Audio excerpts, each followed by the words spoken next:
Hi നമസ്കാരം. അപ്പോൾ തലവൻ തലവൻ എന്ന് പറഞ്ഞ സിനിമ ഒരാഴ്ചയായി കണ്ടിട്ട്, പിന്നെ അതിൻ്റെ റിവ്യൂ ഒന്നും ചെയ്യേണ്ട കാര്യമില്ല എന്ന് വിചാരിച്ചു.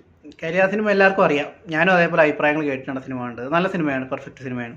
അതിനെപ്പറ്റി പ്രത്യേകിച്ച് ഇനി അഭിപ്രായങ്ങൾ പറയേണ്ട കാര്യമില്ല. അല്ലാണ്ട് തന്നെ സിനിമ ആസ്വാദകർക്ക് എന്തായാലും ഈസി ആയിട്ട് പോയി അല്ലെങ്കിൽ വർത്താണെന്നുള്ള രീതിയിൽ നമുക്ക് ടിക്കറ്റ് എടുക്കാൻ പറ്റുന്ന ഒരു സിനിമയാണ് തലവൻ. സിനിമയ്ക്ക് ആദ്യം തന്നെ ഒരു തിയേറ്റർ അവൈലബിലിറ്റി കുറവായിരുന്നു. കാര്യം ആ സമയത്താണ് ടർബോ ഇറങ്ങിയതും അല്ലെങ്കിൽ ഗുരുവായൂരമ്പല നടയിലൊക്കെ ഹൗസ്ഫുള്ളായിട്ട് ഓടിക്കൊണ്ടിരിക്കുന്ന സമയമാണ്. അതുകൊണ്ട് തിയേറ്റർ കുറവായിരുന്നു. ഇപ്പോൾ തിയേറ്ററിൽ അത്യാവശ്യം അത് ഷോസ് തുടങ്ങി, എണ്ണം കൂട്ടി ഹൗസ്ഫുൾ ഷോസാണ് ഇപ്പോൾ നടന്നിട്ടിരിക്കുന്നത്. ഞാൻ കണ്ടത് ദുബായിൽ തന്നെയാണ്. ദുബായിൽ ഹൗസ്ഫുൾ ഷോയാണ് നമ്മൾ കണ്ടതൊക്കെ. ഞാൻ പറഞ്ഞു വരുന്നത് വേറെ ഒന്നുമല്ല, ആസിഫ് എന്ന് പറയുന്ന നടൻ്റെ ഒരു ചേഞ്ചസ് എനിക്ക് ഭയങ്കരമായിട്ട് അത് മാറി നമുക്ക് അറിയാൻ പറ്റും. ഭയങ്കരമായിട്ട് രസകരമായിട്ട് പുള്ളി ചെയ്തു. എനിക്ക് ഭയങ്കരമായിട്ട് ഇഷ്ടപ്പെട്ടു. ശരിക്കും ഒരു ആസിഫിൻ്റെ ഫാനായിട്ട് മാറും ഈ സിനിമ കാണുമ്പോൾ എന്ന് നമുക്ക് പേഴ്സണലായിട്ട് തോന്നും. അതങ്ങനെയാണ് ആ സിനിമ ചെയ്തു വെച്ചിരിക്കുന്നത്. അതിന് മുന്നേ തന്നെ നമുക്ക് കുറച്ച് ആക്ടേഴ്സിൻ്റെ കാര്യങ്ങൾ പറയേണ്ടത്. ഒന്ന് പൃഥ്വിരാജ്. ഇപ്പം ഞാൻ ഒരേ നടന്മാരെ ഒരു സ്റ്റാർ മെറ്റീരിയലാണ്, അല്ലെങ്കിൽ എനിക്ക് പേഴ്സണലായിട്ട് അവരുടെ സിനിമയ്ക്ക് കാണാൻ തോന്നണം, തിയേറ്ററിൽ പോയി ഞാൻ കാണണമെന്നുണ്ടെങ്കിൽ അവർ അത്യാവശ്യം ആ സിനിമകൾ ചെയ്യണം എന്ന് ഞാൻ ആഗ്രഹിക്കുന്നു. കാര്യം ഞാൻ അങ്ങനെ ഒരു ആക്ടറാണെങ്കിൽ, ഒരു ആണാണെങ്കിൽ അങ്ങനെയുള്ള റോളുകൾ ചെയ്യുമ്പോഴേ അയാളൊരു കറക്റ്റ് ഒരു മെയിൽ ആക്ടറായിട്ട് മാറുള്ളൂ എന്നുള്ളതാണ് എൻ്റെ കോൺസെപ്റ്റ്. അത് ഞാൻ അങ്ങനെ വിശ്വസിക്കുന്നതാണ്. അല്ല വെറുതെ കുറേ പ്രേമ സിനിമകളും കാര്യങ്ങളും കൊണ്ടൊന്നും ഒരാളെ അക്സെപ്റ്റ് ചെയ്യാൻ പോകില്ല. അപ്പോൾ അങ്ങനെ അക്സെപ്റ്റ് ചെയ്ത ഒരാളാണ് ആദ്യം അക്സെപ്റ്റ് ചെയ്തത് പൃഥ്വിരാജിനെയാണ്. പൃഥ്വിരാജ് നന്ദനത്തിന് ശേഷം സ്റ്റോപ്പ് വയലൻസ് എന്ന് പറഞ്ഞ സിനിമ ചെയ്തിട്ടുണ്ട്. അന്ന് 50 ദിവസം ഓടിയ സിനിമയാണ്, ഞാനിപ്പോൾ ഓർക്കുന്നുണ്ട്. അത് വലിയ സംഭവം അല്ലെങ്കിലും പൃഥ്വിരാജിനെ ശരിക്കും നന്നായിട്ട് ഉപയോഗിച്ച് ഇപ്പോൾ കാണിക്കുന്ന പോലെ പൃഥ്വിരാജിൻ്റെ മാസമൊന്നും വന്നില്ല. ഒരു ഡയറക്ടർ ആക്ടറായിട്ട് നിന്ന് ചെയ്ത സിനിമയാണ്. അതിനുശേഷം വെള്ളിത്തിര വന്നു, സത്യം വന്നു. അപ്പോൾ അപ്പോഴൊക്കെ നമുക്കറിയാം പൃഥ്വിരാജ് ഒരു സ്റ്റാർ മെറ്റീരിയലാണ്. അങ്ങനത്തെ ഒരു പക്കാ മാസ് സിനിമ വരുമ്പോൾ പുള്ളി തുറന്നങ്ങോട്ട് വിടുമെന്ന് നമുക്കറിയായിരുന്നു. അങ്ങനെ ഇരുന്ന സമയത്താണ് ശരിക്കും ഈ പുതിയ മുഖം വന്നത്. പുതിയ മുഖം വന്നപ്പോൾ പിന്നെ തീരുമാനമായി. പിന്നെ പ്രത്യേകിച്ച് പറയേണ്ട കാര്യമില്ലായിരുന്നു. പുള്ളിക്ക് എന്തൊക്കെ കപ്പാസിറ്റി ഉണ്ടോ ഒരു സ്റ്റാർ എന്നുള്ള രീതിയിൽ, അതെല്ലാം നല്ല രീതിയിൽ ഉപയോഗിച്ചൊരു സിനിമയാണ് പുതിയ മുഖം. പിന്നീട് പുള്ളിക്ക് പിന്നെ തിരിഞ്ഞു നോക്കേണ്ടി വന്നിട്ടില്ല. അതിന് ശേഷമാണ് ആസിഫൊക്കെ ഏകദേശം ആ സമയത്തുണ്ട്. ആസിഫൊന്നും ഇതുവരെയായിട്ടും അങ്ങനത്തെ റോളുകൾ ചെയ്തിട്ടില്ല. അല്ലെങ്കിൽ ആസിഫിൻ്റെ ഒരു ഫിസിക് എന്ന് പറയുന്നത് അങ്ങനെ ഒരു വലിയ സ്റ്റാർ മെറ്റീരിയൽ കുറേ പേര് എടുത്തിട്ട് അടിക്കണം, അങ്ങനെ കൺവിൻസ് ചെയ്യാൻ പറ്റുന്ന ഒരു ആക്ടറല്ല ആസിഫ്. പ്രത്യേകിച്ച് അദ്ദേഹത്തിൻ്റെ സൗണ്ട് മോഡുലേഷനും ഇന്ന് കാണുന്ന ഫഹദിൻ്റെയോ അല്ലെങ്കിൽ മറ്റുള്ളവരുടെയോ സൗണ്ട് മോഡുലേഷൻ്റെ അത്രയും പോലും വരുന്നില്ല. അപ്പോൾ അദ്ദേഹത്തിൻ്റെ ഒരു ആക്ടർ എന്നുള്ള രീതിയിൽ ഇതേപോലത്തെ വേഷങ്ങൾ ചെയ്ത് വരുമ്പോൾ കുറേ പരിമിതികളുണ്ടായിരുന്നു, ഫിസിക്കലായിട്ടും സൗണ്ട് പരമായിട്ടും. ഓക്കെ, അപ്പോൾ അതെനിക്ക് ആസിഫിനെ നന്നായിട്ട് അറിയാൻ തോന്നുന്നു. ആസിഫ് അങ്ങനെ വേറൊരു ജോണർ പിടിച്ച് ഒരു കുടുംബ സിനിമകൾ, കുറേ ഫീൽ ഗുഡ് മൂവീസൊക്കെ ആ സമയത്ത് ഇറങ്ങിയിട്ടുണ്ടായിരുന്നു. അങ്ങനെ കുറേ സിനിമകളൊക്കെ ചെയ്ത് കെട്ടിയോളാണ് എൻ്റെ മാലാഹ, അല്ലെങ്കിൽ സൺഡേ ഹോളിഡേ, അങ്ങനെ എന്തൊക്കെയോ കുറേ സിനിമകളൊക്കെ ചെയ്തു പോകുന്നു. എങ്കിലും അതൊക്കെ അത്യാവശ്യം ഫാമിലി ഓഡിയൻസ് ഉണ്ടായിരുന്നു, ആസിഫിൻ്റെ ഫാൻസും ഉണ്ടായിരുന്നു. പിന്നെ ഫഹദൊക്കെ ഏകദേശം ആ സമയത്ത് തന്നെ വന്ന ഒരാളാണ്. ഫഹദ് ഈ പറഞ്ഞ പോലെ ഫഹദിന് പിന്നെ വേറെ ഗുണമുണ്ട്. ഒരു സ്റ്റാർ മെറ്റീരിയൽ അല്ലെങ്കിൽ പോലും ഫഹദിൻ്റെ സൗണ്ട് എന്ന് പറയുന്നത് സ്റ്റാർ മെറ്റീരിയലിനേക്കാളും അപ്പുറമായിരുന്നു. ഒരു സ്റ്റാറിനേക്കാളും അപ്പുറം പിടിച്ച് നിൽക്കും. ഏതൊരു സ്റ്റാറിനും ഓപ്പോസിറ്റ്, ഇപ്പോൾ അല്ലു അർജുന് പോലും ഓപ്പോസിറ്റായിട്ട് നിൽക്കണം. അദ്ദേഹത്തിൻ്റെ ആ ഒരു സൗണ്ടിൻ്റെയും അദ്ദേഹത്തിൻ്റെ ആ ഒരു പെർഫോമൻസിൻ്റെ മികവുകൊണ്ടാണ്. ഫൈറ്റൊക്കെ എത്രത്തോളം ചെയ്യുമെന്ന് നമുക്കറിയില്ലായിരുന്നു. അതൊക്കെ റീസെൻ്റായിട്ട് ആവേശം വന്നപ്പോഴാണ് പക്കാ ഒരു സൂപ്പർ സ്റ്റാർ മെറ്റീരിയലായിട്ട് ഫഹദ് മാറിയത്. അപ്പോൾ പറഞ്ഞു വരുന്നത്, അതിനുശേഷം നമുക്ക് കുറേ നടന്മാർ ആ ഒരു ജോണറിൽ തന്നെ ഉണ്ട്. ജയസൂര്യ ഇപ്പോഴും ഒരു ഫൈറ്റ് ഓറിയൻറ്റഡ് സിനിമ ചെയ്തിട്ടില്ല. പിന്നെ നിവിൻ പോളി വന്നു. നിവിൻ പോളി കുറേ റൊമാൻറ്റിക് സിനിമകൾ ചെയ്ത് ഒരു ഹീറോ ആയി. പക്ഷേ അത് നിവിൻ പോളിനെ ശരിക്കും എനിക്ക് ഇഷ്ടപ്പെട്ടു തുടങ്ങിയത് പുള്ളി ആക്ഷൻ ഹീറോ ബിജു എന്ന് പറഞ്ഞ സിനിമ ചെയ്തപ്പോഴാണ്. അത് ചെയ്തപ്പോൾ പുള്ളി ഒരു സ്റ്റാർ മെറ്റീരിയൽ ആണെന്നുള്ളതാണ് എനിക്ക് അതിൽ മനസ്സിലായ ഒരു കാര്യം. ഓക്കെ, അദ്ദേഹത്തിൻ്റെ ഫൈറ്റ് കാര്യങ്ങളൊക്കെ കറക്റ്റായിട്ട്, ഒരു നടനാകുമ്പോൾ കറക്റ്റ് നല്ല കൃത്യമായിട്ടുള്ള ആ ഒരു ഫൈറ്റ് കാണുമ്പോൾ നമുക്കറിയാം അയാളൊരു നിലനിൽക്കുന്ന, അല്ലെങ്കിൽ അയാളുടെ സിനിമ കാണുമ്പോൾ ഒരു വർത്തുണ്ടെന്ന് നമുക്ക് തോന്നും.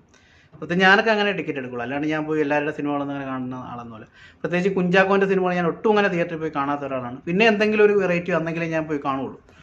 അപ്പോൾ അങ്ങനെയാണ്. പിന്നെ ടോവിനോടെ ശരിക്കും ABCD എന്ന് പറഞ്ഞ സിനിമയ്ക്ക് ദുൽഖറായിട്ടുള്ള അഭിനയിച്ച സിനിമയ്ക്ക് തന്നെ പുള്ളി വില്ലനായിട്ട് വന്നെങ്കിൽ പോലും പുള്ളിയുടെ ആ വേഷം ഒരു കാണുമ്പോൾ അറിയാം പുള്ളി ഒരു മെറ്റീരിയലാണ്, ഒരു സ്റ്റാർ മെറ്റീരിയലാണ്.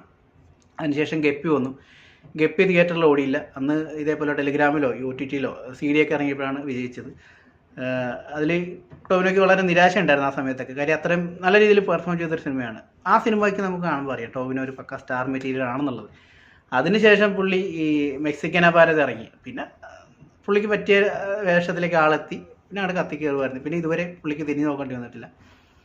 ഉണ്ണിമൂന്തൻ ഫസ്റ്റ് ഫിലിമിൽ തന്നെ അങ്ങനെ ഒരു വേഷമാണ് കിട്ടിയത്. മല്ലു സിംഗ് പുള്ളിക്ക് ആ ഒരു ലെവലിൽ തന്നെയാണ്. ദുൽഖർ ദുൽഖർ എനിക്ക് സെക്കൻഡ് ഷോ തുടങ്ങി, ഫസ്റ്റ് പടം ദുൽഖറിൻ്റെ സെക്കൻഡ് ഷോ അന്ന് തുടങ്ങി. ഞാൻ ദുൽഖറിന് എനിക്ക് ഭയങ്കര ഇഷ്ടമുള്ളൊരു നടനാണ്. പക്കായിട്ട് ഫസ്റ്റ് പടത്തിൽ തന്നെ എന്ത് എൻട്രിയാണ് ദുൽഖറിന് കിട്ടിയിരിക്കുന്നത്, ഇന്നും പക്ക ഒരു ആക്ഷനായിട്ട് അടിപൊളിയായിട്ടുണ്ടായിരുന്നു.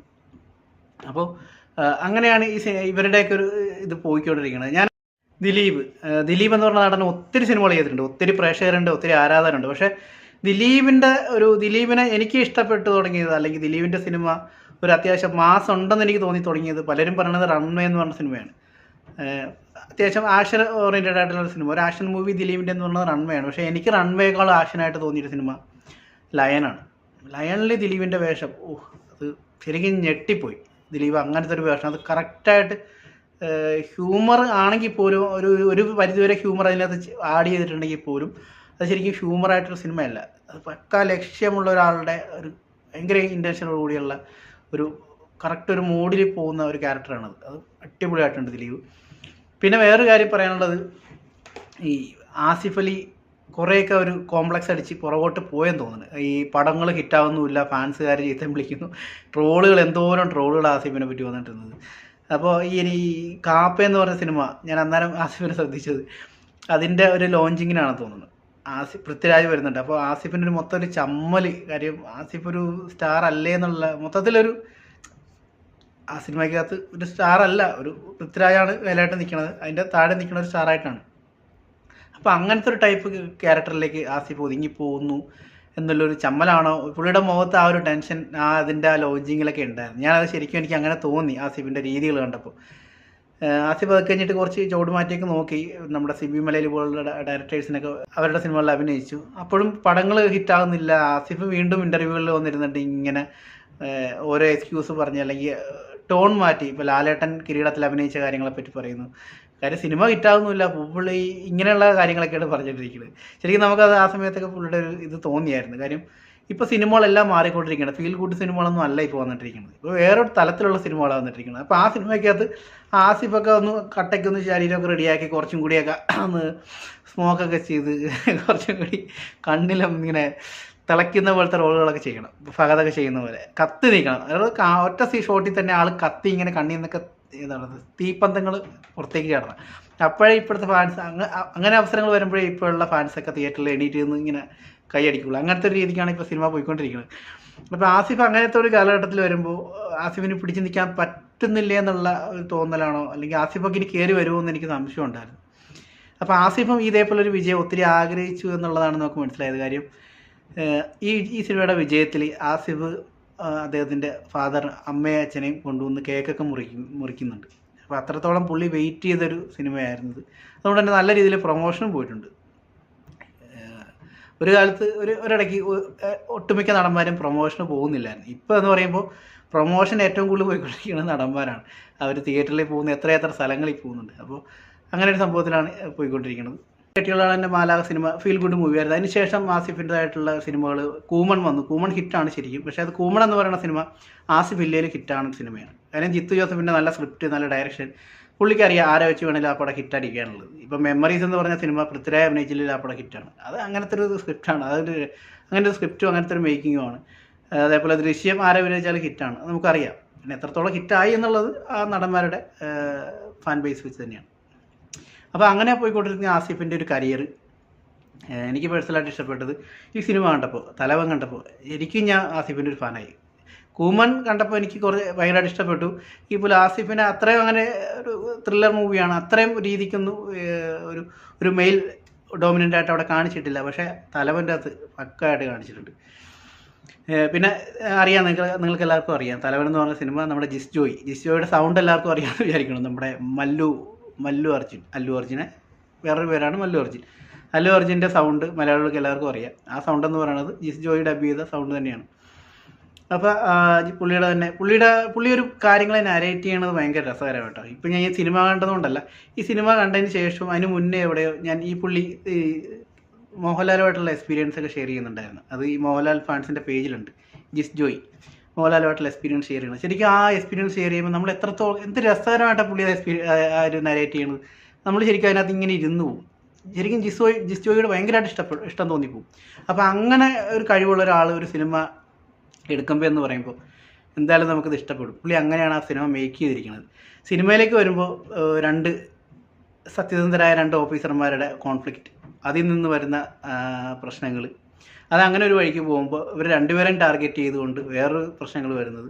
ശരിക്കും ഈ സിനിമ ഒരു സൈക്കോ മൂഡിലേക്ക് ഇങ്ങനെ പോകുന്നുണ്ട്, ഒരു ടെസ്റ്റിലേക്കൊക്കെ ഈ സിനിമ ഇങ്ങനെ പോകുന്നുണ്ട്. നമ്മളെ കൺഫ്യൂഷൻ ആക്കണ 1-2 പരിപാടികൾ ആദ്യം കാണിക്കുന്നുണ്ട്.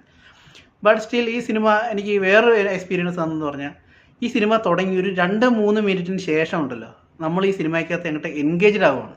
നമുക്ക് ആ സിനിമയ്ക്കൊന്നും മാറാൻ പറ്റില്ല. കാര്യം എന്ന് പറഞ്ഞാൽ ഈ സിനിമയിൽ നിന്നൊരു ബ്രീത്ത് എടുക്കണമെങ്കിൽ നമുക്കുണ്ടല്ലോ, ആ ബ്രീത്ത് എടുക്കാൻ പോലും നമുക്ക് പറ്റാത്തൊരവസ്ഥ എന്ന് പറഞ്ഞാൽ നമ്മളിങ്ങനെ പിടിച്ചിരുന്ന് പോകണമെന്ന് പറഞ്ഞു കഴിഞ്ഞാൽ ഈ സിനിമയ്ക്കകത്ത് എപ്പോൾ വേണമെങ്കിലും എന്ത് സംഭവിക്കാം. കാര്യം രണ്ട് സത്യസന്ധരായ ഓഫീസറാണ്.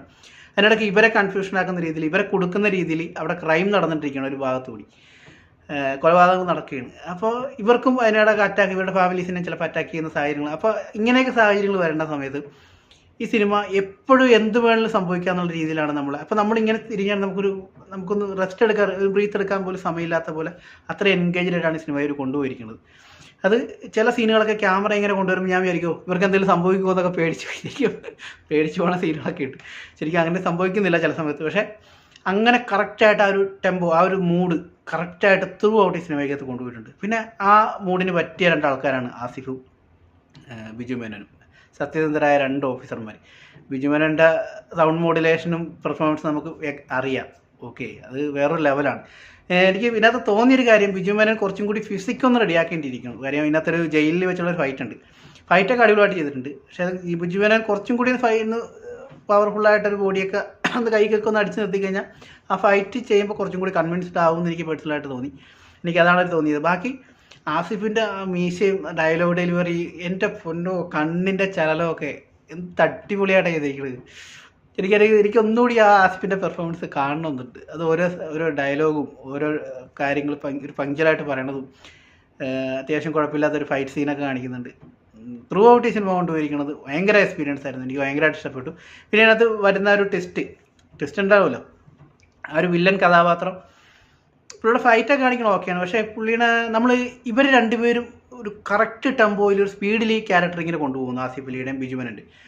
അതിന് പറ്റിയ ഒരു ക്ലൈമാക്സ് അല്ലെങ്കിൽ അതിന് പറ്റിയൊരു വില്ലൻ ആണോ എന്ന് എനിക്കൊരു സംശയം തോന്നി. അതിനകത്ത് കുറച്ചും കൂടി വേറെ തലത്തിലേക്ക് ഇത് കൊണ്ടുപോകാമെന്ന് തോന്നി. ബട്ട് സ്റ്റിൽ ഈ സിനിമ ഒരു അടിപൊളി സിനിമയാണ്. ഭയങ്കര എൻഗേജാണ്. ഞാൻ ഈ അടുത്ത കാലത്ത് കണ്ട ഇത്ര എൻഗേജായിട്ടിരുന്ന് കണ്ട ഒരു സിനിമ വേറെ ഇല്ല. ഒട്ടും തന്നെ ലാഗില്ല എന്ന് പറഞ്ഞു കഴിഞ്ഞാൽ അത്ര സ്പീഡ്. ഞാൻ ഈ പറഞ്ഞ പോലെ തന്നെ എപ്പോഴും എന്ത് വേണമെങ്കിലും സംഭവിക്കാമെന്ന് നമ്മളിങ്ങനെ പേടിപ്പിക്കുന്ന രീതിയിലൊക്കെ അത് രസകരമായിട്ടുണ്ട്, അടിപൊളിയായിട്ടുണ്ട്. എനിക്കത് ഇഷ്ടപ്പെട്ടു. മേക്കിംഗ് എല്ലാം അടിപൊളിയാണ്. അതിൽ സിനിമ ഹിറ്റാണ്. പിന്നെ ഇതിനകത്ത് പ്രത്യേകിച്ച് പറയാനുള്ള കാര്യങ്ങൾ, നടികളായിട്ട് വന്നിരിക്കുന്നത് ബിജു മേനോൻ്റെ വൈഫായിട്ട് മിയ ജോർജ് വന്നിട്ടുണ്ട്. അത് നല്ല പോലെ ചെയ്തിട്ടുണ്ട്. അടിപൊളി ഒരു വേഷമായിരുന്നു. പിന്നെ ഒരു വില്ലൻ കഥാപാത്രമായിട്ട് കാണിക്കുന്ന ഒരാളുണ്ട്, നമ്മുടെ മഹേഷിൻ്റെ പ്രതികാരത്തിലെ, പുള്ളി അതിനകത്തുണ്ട്. പിന്നെ വേറെ നമ്മുടെ ദിലീഷ് പോത്തൻ്റെ റേഞ്ച് അറിയാമല്ലോ. ബിജു മേനോന് പറ്റിയ ടീമാണ്. ഏത് റോൾ കൊടുത്താലും ആ ലെവലിൽ പിടിച്ച് നമ്മളെങ്ങനെ കട്ടയ്ക്ക് കൊണ്ടുപോകുന്ന ഒരാളാണ് ദിലീഷ് പോത്തൻ. അഭിനയത്തിൻ്റെയൊക്കെ വേറൊരു മൂർത്തിഭാവം എന്ന് പറയുന്ന ഒരു ടൈപ്പാണ് മൂപ്പരുടെ ക്യാരക്ടറൊക്കെ എന്ന് പറയുന്നത്. അപ്പോൾ അങ്ങനെയാണ് ആ സിനിമ പോകുന്നത്. പിന്നെ അനുശ്രീ ഉണ്ട്. അനുശ്രീയുടെ നല്ല റോളായിരുന്നു. അനുശ്രീനെ നല്ല രീതിയിൽ മേക്കപ്പ് ചെയ്ത് വേറൊരു രൂപത്തിലാണ് ഇതിനകത്ത് ആക്കിയിരിക്കുന്നത്. ഒരു ആദിവാസി മോഡലാണ് ആക്കിയിരിക്കുന്നത്. പിന്നെ റീനു മാത്യു ഉണ്ടായിരുന്നു. പിന്നെ ബിജു മേനോൻ്റെ ക്യാരക്ടർ എന്ന് പറയുന്നത് നമ്മൾ ഇതുവരെയായിട്ടും കണ്ട ബിജു മേനോൻ്റെ ഒരു ക്യാരക്ടറിനേക്കാൾ ഒത്തിരി വ്യത്യാസമുണ്ട്. ഭയങ്കര കർക്കശക്കാരനായിട്ടുള്ള ഒരു പോലീസ് ഓഫീസർ എന്ന് പറഞ്ഞാൽ ഒരു കാര്യത്തിനൊരു ഇതുമില്ല. നമ്മൾ ചെയ്യില്ല എന്ന് വിചാരിക്കണൊക്കെ പുള്ളി ആ സ്പോട്ടിൽ ചെയ്യുവാണ് അങ്ങോട്ട്. അങ്ങനെയാണ് ആ ക്യാരക്ടറിനെ പുള്ളി പിടിച്ചങ്ങോട്ട് പോയിരിക്കുന്നത്. നമ്മൾ എന്ത് ചെയ്യുന്നില്ല എന്ന് വിചാരിക്കണം. ചെറിയ ഏതെങ്കിലും കേസിൽ പോലും ചെറിയൊരു ഒഴിവ് ഇടക്ക് കൊടുക്കണ്ടേ, അല്ലെങ്കിൽ ചെറിയൊരു എക്സ്ക്യൂസ് കൊടുക്കണ്ടേ. നോ ഒരു എക്സ്ക്യൂസും ഇല്ല, എന്നാൽ പിടിച്ചോ എന്ന് പറഞ്ഞിട്ടാണ് പുള്ളിയുടെ ഡയലോഗ് ഡെലിവറിക്ക് വരുന്നത്. അടിപൊളിയാണ്. അപ്പോൾ അങ്ങനെയാണ് ടോട്ടലി സിനിമ പോയിരിക്കുന്നത്. എനിക്ക് ഭയങ്കരമായിട്ട് ഇഷ്ടപ്പെട്ടു. എനിക്ക് മെയിനായിട്ട് ഇഷ്ടപ്പെട്ടത് ആ സിനിമ എടുത്ത രീതിയാണ്. ഇത്രയും ഭയങ്കരമായിട്ട് അത് എൻഗേജ് ആയിട്ട് കൊണ്ടുപോയി എന്നുള്ളതാണ് എനിക്ക് ആ സിനിമയ്ക്കകത്ത് ഏറ്റവും തോന്നിയൊരു കാര്യം. അപ്പോൾ ഇത്രയൊക്കെ ഉള്ളൂ. കാണാനുള്ളവർക്ക് കാണാം. പിന്നെ തിയേറ്ററിൽ ഓടുന്നുണ്ട്, ഹൗസ്ഫുൾ ഷോസാണ് സിനിമ. Okay, by.